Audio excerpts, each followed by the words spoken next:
नमस्कार, आपका एक बार फिर से स्वागत है। मध्य प्रदेश में कांग्रेस और बीजेपी के 29 उम्मीदवार मैदान में आ गए हैं। हालांकि एक जगह समाजवादी पार्टी खजुराहो से अपना उम्मीदवार खड़ा उतार नहीं पाई है क्योंकि नामांकन उनका निरस्त हो चुका है। लेकिन दूसरी बात है कि अब बीजेपी जो है उसका प्रचार उसने गति पकड़ ली है और बीजेपी अब छिंदवाड़ा को फोकस कर रही है। महाकौशल में जो पहली 6 सीटें हैं उनमें से उनकी नज़र छिंदवाड़ा पर है, जो एकमात्र सीट कांग्रेस के पास इस बार थी। तो किस तरह का माहौल बन रहा है उस पर हमारे चर्चा के लिए हमारे साथ हैं फ्री प्रेस के एग्जीक्यूटिव एडिटर नितिन शर्मा जी। नितिन जी, आपका स्वागत है। सबसे पहले अपन ये बात करेंगे कि दोनों पार्टियों की 29 सीटें डिक्लेयर हो गई हैं, लेकिन बीजेपी का अब सबसे ज़्यादा फोकस छिंदवाड़ा पे। महाकौशल रीजन में कल मोदी जी ने अपना रोड शो भी किया, तो एक तरह से ये दिखाने की कोशिश करी है कि बीजेपी छिंदवाड़ा को किसी भी तरह से जीतना चाहती है। किस तरह की शुरुआत अपन देख रहे हैं चुनाव के अभी पहले चरण में? देखिए, पहले चरण में 6 सीटों पर मतदान होना है। तो जो इन 6 सीटों को अगर आप लें तो ये 2 सीटें ऐसी हैं जिनमें ऐसा लग रहा है कि कुछ थोड़ी टक्कर दिखाई दे रही है। एक छिंदवाड़ा की और दूसरी मंडला की। कल जबलपुर में जो है वो प्रधानमंत्री नरेंद्र मोदी का रोड शो था, लेकिन जबलपुर की सीट तो अगर आप देखें तो लंबा समय हो गया, बरसों हो गए भारतीय जनता पार्टी जीतती आई है। तो अभी जो माहौल दिख रहा है उसमें तो ऐसी कोई संभावना, कोई चमत्कार अगर ना हो तो जबलपुर की सीट भाजपा के लिए एक आसान सीट मानी जाती है। क्या जबलपुर से महाकौशल को भी एक मैसेज देने की कोशिश की है? लेकिन हाँ, अब वही ये लोग लेकिन सोच रहे थे कि जब जबलपुर की ये सीट आसान सीट है भाजपा के लिए, तो प्रधानमंत्री मोदी का रोड शो जबलपुर में क्यों हो रहा है? जबलपुर से उन्होंने उस पूरे क्षेत्र को साधने की कोशिश की है। छिंदवाड़ा, बालाघाट, जबलपुर, इन तीनों जगहों को साधने की, जिसे कहें, जबलपुर से कोशिश की है। क्योंकि मंडला, सीधी, यहाँ पर भी चुनाव हो रहा है, तो एक मैसेज जो है वो आप कैसे दोगे? तो एक मैसेज देने के लिए आपको कहीं ना कहीं सेंटर में आना पड़ता है। आप देखते हैं कहीं भोपाल में रैली होती है, कभी इंदौर में रैली होती है। ये रैली इसलिए नहीं होती कि केवल उस सीट को प्रभावित करना है, आपको उस क्षेत्र को प्रभावित करना है। तो इसीलिए कल का जो रोड शो था वो पूरे महाकौशल को लेकर था। और देखा जाए तो महाकौशल की जो सीट्स है, मतलब भाजपा के लिए छिंदवाड़ा जो है वो जो सबसे, जिसे कहें कि कठिन सीट यदि भाजपा के लिए है, बिल्कुल, तो वो छिंदवाड़ा है। जो भारतीय जनता पार्टी एक बार जीती है अभी तक, जब से मध्य प्रदेश बना है, एक बार भाजपा जीती है। वो सीट एक उपचुनाव में जो है वो पटवा जी ने जो है वो हराया था कमलनाथ को, उसके अलावा कभी जीती नहीं। तो छिंदवाड़ा को भी मैसेज देने की कोशिश है, बाकी सीट्स को भी मैसेज देने की कोशिश है। और छिंदवाड़ा साफ तौर पर देखा जाए तो भाजपा के अगर फोकस में कोई सीट है तो वो छिंदवाड़ा है।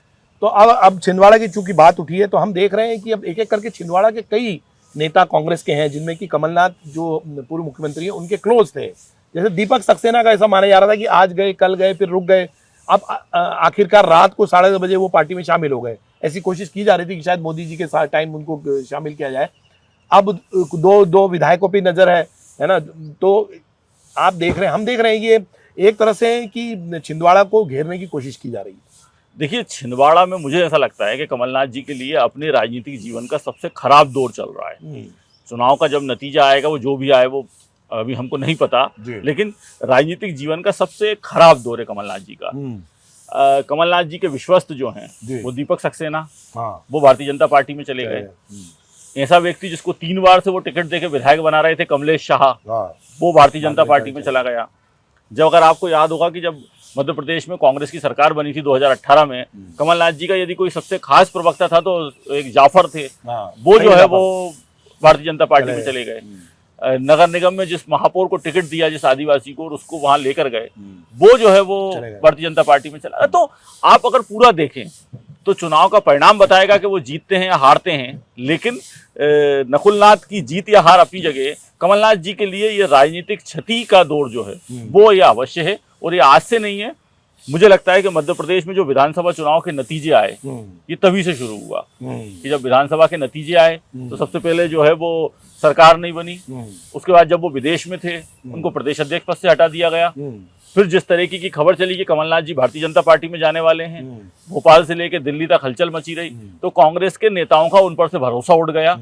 और अब जो है जिस नेताओं ने जो कांग्रेस छोड़ी है, तो ये माना जाए कि उनके लिए ये राजनीतिक दौर अच्छा नहीं चल रहा है। मतलब सीक्वेंशियल है, उसी के बाद एक के बाद ये घटते जा रहे हैं और इस तरह से वो जो है डाउन होता जा रहा है। बिल्कुल ग्राफ, मतलब मुझे लग रहा है जब 97 में वो चुनाव हारे थे पटवा जी से, ये उससे भी नतीजा कुछ भी हो इस परिणाम का, लेकिन कमलनाथ जी के लिए ये उससे भी खराब दौर है। एक ये भी कहा जा रहा है 2 विधायक और आना चाह रहे हैं, पांडुरना से हैं और दूसरे और जो है चौराई से हैं, ये 2 विधायक भी अभी जल्दी बीजेपी में शामिल हो जाएंगे, ऐसी बात भी कही जा रही है। लेकिन बीजेपी का फोकस है छोटे जमीनी कार्यकर्ता को घेरना। जैसे उनका कहना है कि यार बूथ वर्कर्स को ही हम लोग पार्टी में शामिल कर लें। देखिए बिल्कुल आपकी बात सही है कि 3000 से 5000 छिंदवाड़ा के जो है वो वर्कर जो है चले गए। इलेक्शन जो है वो बूथ पे होता है और इन नेताओं का या कार्यकर्ताओं को जाने का जो सबसे बड़ा असर पड़ रहा है वो छिंदवाड़ा के बूथ मैनेजमेंट पर पड़ रहा है। छिंदवाड़ा का जो बूथ मैनेजमेंट है कमलनाथ जी का, छिंदवाड़ा और अमरवाड़ा का, वो तो बिगड़ चुका है।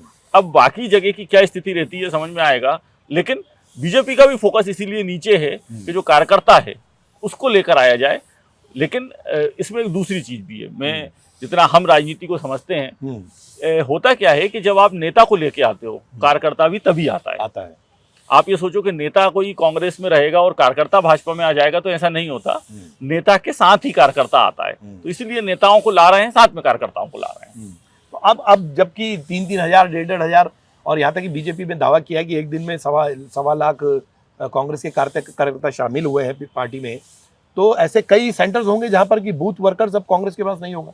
ऐसा नहीं मानता मैं, इसलिए नहीं मानता कि जब एक हो सकता है कि कुछ नए कार्यकर्ता, बीजेपी का पब्लिसिटी ज्यादा है, लेकिन ऐसा नहीं होगा कि जो कई जगह की छिंदवाड़ा के मान लीजिए बूथ पे कांग्रेस को व्यक्ति नहीं मिलेगा, ऐसा मुश्किल है। लेकिन हाँ, कुछ जगह ऐसा हो सकता है जिन जगह कार्यकर्ता की बात, हाँ, जिन जगह पर कांग्रेस जो है वो बहुत मजबूत स्थिति में नहीं है और यदि वहां का कांग्रेस का वर्कर जो है वो भी भारतीय जनता पार्टी, जैसे उज्जैन में हुआ अभी, रामलाल मालवी ने घटिया में जो 3 बार विधायक रहे घटिया से, चले गए, उन्होंने भारतीय जनता पार्टी में आ गए। अब वहां का विधायक जो है वो पहले ही भारतीय जनता पार्टी का है। तो अब ऐसी जगह पर तो कांग्रेस के लिए कि समस्या खड़ी हो गई है कि कुछ जगह ये स्थिति बन सकती है इस बार कि कांग्रेस को जो है वो कार्यकर्ता ना मिले। अच्छा, दूसरा हम इस नज़र से भी देख रहे हैं कि जो मोदी का जो दौरा रहा वो उसमें कल जो है बहुत उत्साह, जिसे कि बीजेपी कह रही है, और काफ़ी बड़ी मात्रा में लोग इकट्ठे हुए। तो आपको लगता है कि ये मोदी जिन जिन इलाकों से जाएंगे, क्षेत्रों से, उस पर बीजेपी की जो स्ट्रैटेजी है मोदी को जिस तरह से पेश करने की, वो थोड़ी सफल होती जा रही है? देखिए, ये पूरा चुनाव ही अगर आप देखें तो ये पूरा चुनाव ही नरेंद्र मोदी पर फोकस है। बिल्कुल। हम तो नॉर्थ ईस्ट की स्टेट में हैं जहाँ भारतीय जनता पार्टी का प्रभाव है, लेकिन अगर आप साउथ में भी चले जाएंगे तो नरेंद्र मोदी पर ही फोकस है पूरा चुनाव।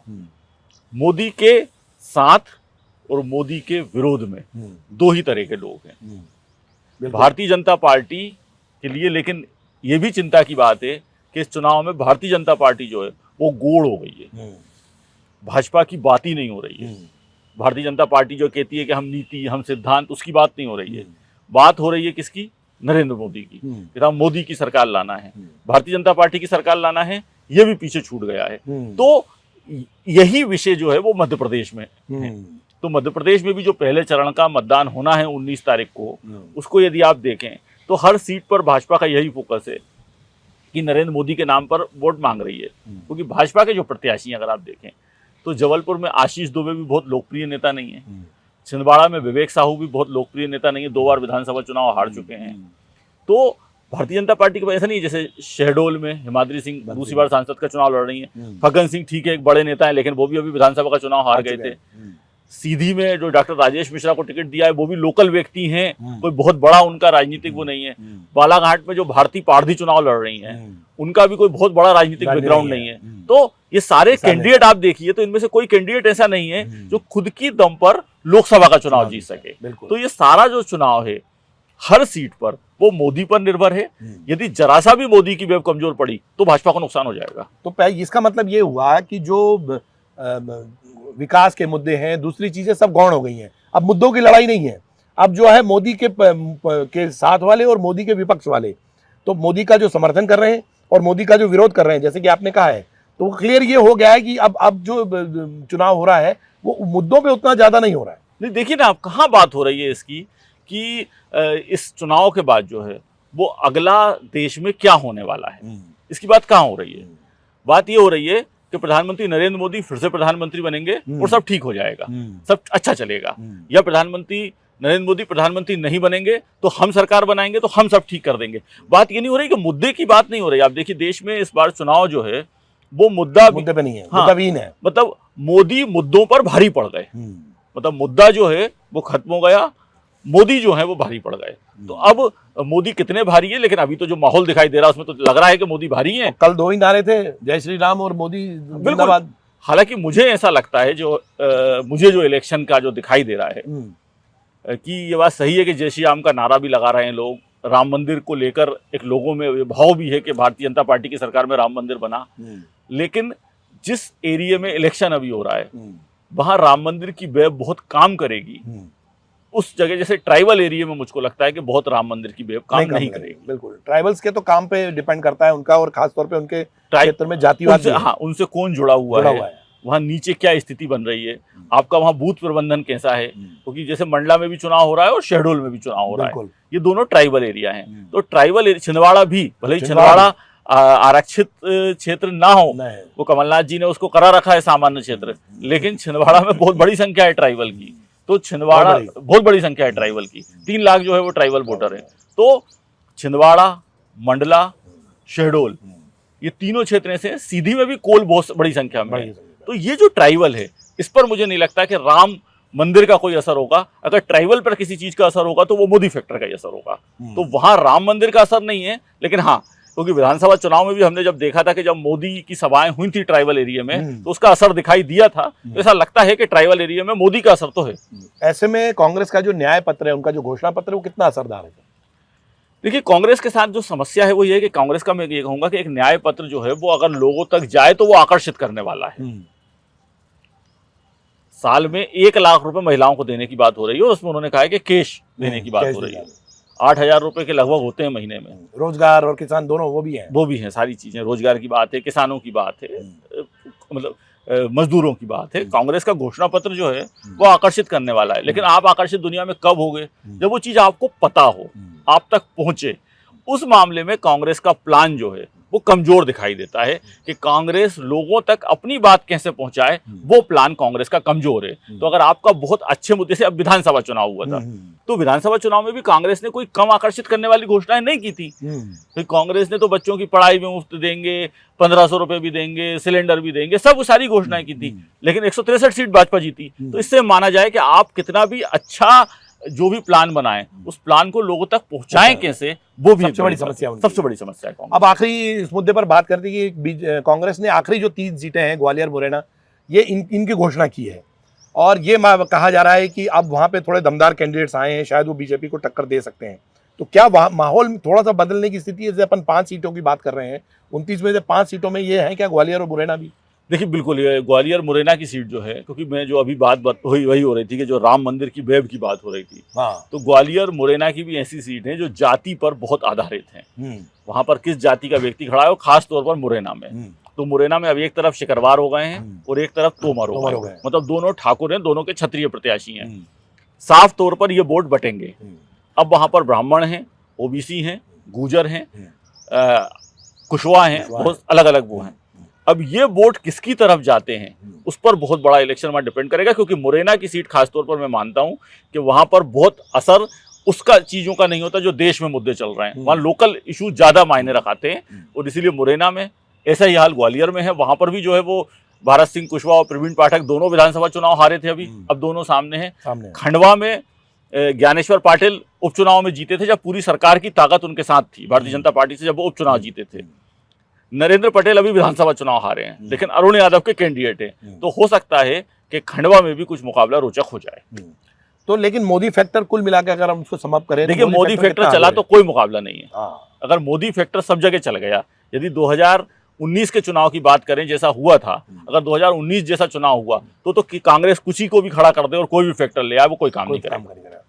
तो ये ताज़ा हालात हैं मध्य प्रदेश की राजनीति के, और हम देख रहे हैं कि चुनाव की तारीख पहले जैसे जैसे करीब आती जा रही है, दोनों पार्टियां जो हैं अपने चुनाव प्रचार को बिल्कुल एकदम चरम पर पहुंचाने की कोशिश कर रही हैं। कांग्रेस की शुरुआत है, बीजेपी उसको आधा पूरा कर चुकी है।